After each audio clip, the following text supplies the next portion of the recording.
Dunga, capitão do tetracampeonato mundial em 1994 e ex-treinador da seleção brasileira, avaliou positivamente o início do trabalho de Carlo Ancelotti no comando da equipe nacional.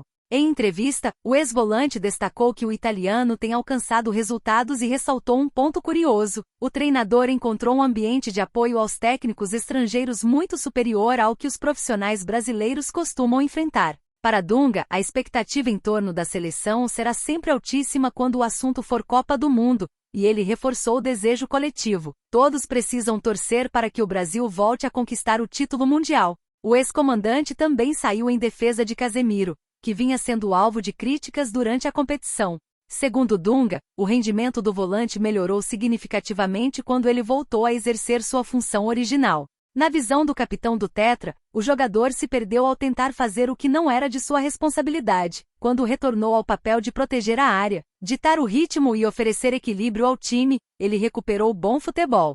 Sobre a liderança de Marquinhos, Dunga ponderou que cada geração demanda um perfil diferente de capitão, mas destacou o histórico vencedor do zagueiro. Para ele, se um jogador conquista títulos por onde passa, é sinal inequívoco de que possui condições de liderar o grupo. Ao projetar o duelo contra o Japão, Dunga pediu respeito, lembrando a notável evolução do futebol asiático nos últimos anos.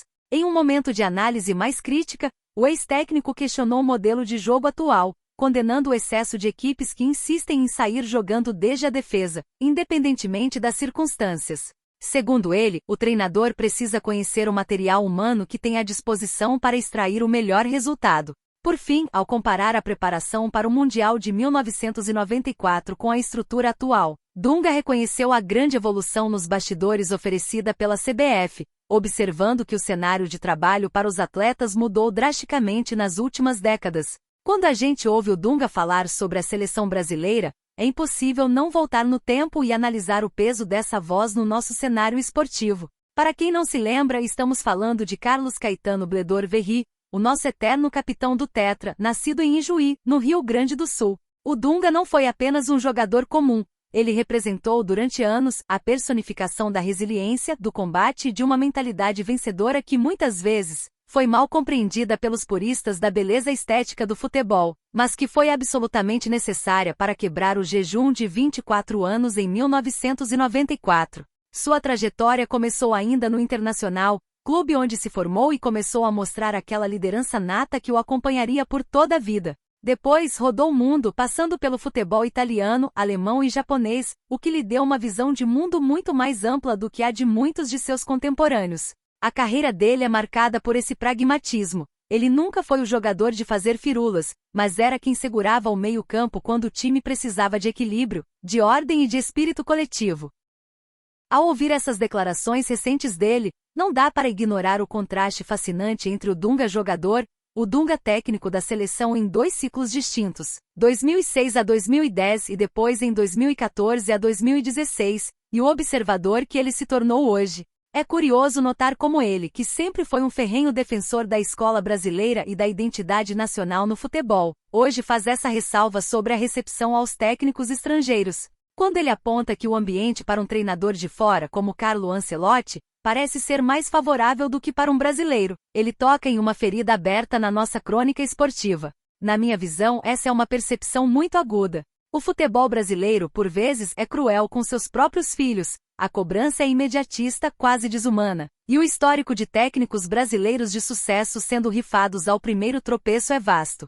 Dunga viveu isso na pele. Ele enfrentou críticas pesadas, um clima de hostilidade que muitas vezes transcendia o campo e entrava no campo pessoal. Ver o Dunga reconhecer essa disparidade no tratamento é um sinal de maturidade, de quem já esteve do outro lado da trincheira e entende como a pressão externa pode ditar o sucesso ou o fracasso de um projeto. E quando ele fala de Casemiro, é quase como se estivéssemos vendo um mestre analisando seu aprendiz. Afinal, Dunga foi, provavelmente, o maior cão de guarda da história da seleção.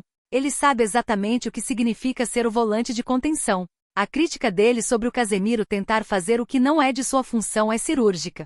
Hoje vivemos essa era do volante moderno que precisa ser meia, precisa chegar na área, precisa dar passes de ruptura, e muitas vezes o jogador acaba se perdendo na própria essência. Dunga entende que o Casemiro é um jogador de proteção, de leitura defensiva, de dar a segurança necessária para que os talentos lá na frente brilhem. Quando ele diz que o jogador recuperou o bom futebol ao voltar para sua função original, ele está reafirmando uma verdade quase esquecida: a especialização é, sim, um pilar do sucesso. Muitas vezes a busca pela versatilidade termina por diluir o que o jogador tem de melhor. Essa reflexão dele sobre a saída de bola curta, essa obsessão quase maníaca que muitos times têm hoje em dia de sair jogando desde a pequena área, independentemente da qualidade técnica dos zagueiros ou da pressão do adversário, é algo que eu particularmente assino embaixo. O futebol virou uma espécie de culto à tática engessada, onde parece que é proibido dar um chutão para afastar o perigo. Dunga, com sua visão pragmática, entende que o futebol é adaptabilidade. Se o material humano não permite aquele jogo de posse de bola refinada, por que insistir no erro? É aí que entra a inteligência de um treinador que respeita as características do seu elenco, algo que ele sempre tentou pregar, mesmo que nem sempre tenha sido compreendido durante seu tempo à frente da seleção. Sobre o Marquinhos, a análise dele é elegante.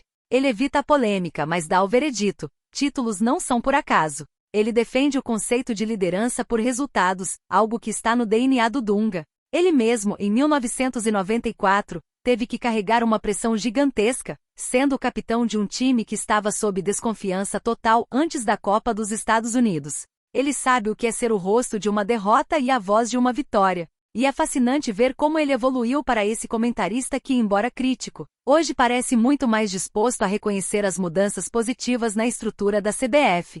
Quando ele compara a estrutura de 1994 com a atual, ele admite que o conforto, a tecnologia, a logística e o profissionalismo de bastidores deram um salto gigantesco. Isso é muito importante, pois retira a seleção daquela visão romântica, quase amadora, e a coloca em um patamar de empresa de alto rendimento. No fim das contas, o que esse momento representa na história do Dunga é a transição definitiva para um sábio do futebol. Ele não precisa mais estar no banco de reservas para provar nada a ninguém. O seu legado, com as polêmicas de 2010, com a frustração de 2016 e com o título mundial como jogador, está consolidado. Ele se tornou uma figura de consulta. Quando ele pede respeito ao Japão, ele está falando por experiência própria, por ter vivido lá, por ter visto o desenvolvimento do futebol asiático de perto. Ele não subestima ninguém. Isso mostra que, apesar de toda a fama de durão que o perseguiu por décadas, Dunga é, na verdade, um estudioso do jogo. Eu particularmente acho que a gente deveria ouvir mais gente como Dunga. Vivemos tempos onde a análise esportiva muitas vezes se perde em termos técnicos vazios e em narrativas criadas para gerar cliques, esquecendo-se da vivência prática, do cheiro do vestiário e da responsabilidade que é vestir a amarelinha. O Dunga traz a crueza do campo, a realidade do que é ser um atleta de elite. Se hoje ele vê com bons olhos o trabalho do Ancelotti e pede paciência, é porque ele sabe que em Copa do Mundo a pressão não perdoa. O que ele está fazendo, na verdade, é um exercício de humildade e de reconhecimento de que o futebol é um organismo vivo, que muda, que se transforma, e que aqueles que sobreviveram a ele, como ele sobreviveu, têm muito a ensinar para as novas gerações, tanto para os jogadores em campo quanto para os técnicos que tentam encontrar o caminho das pedras. A visão dele sobre a seleção não é apenas uma opinião de ex-jogador. É uma leitura de quem entende que o Brasil, para voltar ao topo, precisa de um equilíbrio entre o talento que é inato e a organização que é indispensável. É um Dunga mais sereno, mas que continua com o mesmo olhar afiado de sempre, e isso, para o nosso futebol, é um ativo valioso demais para ser ignorado.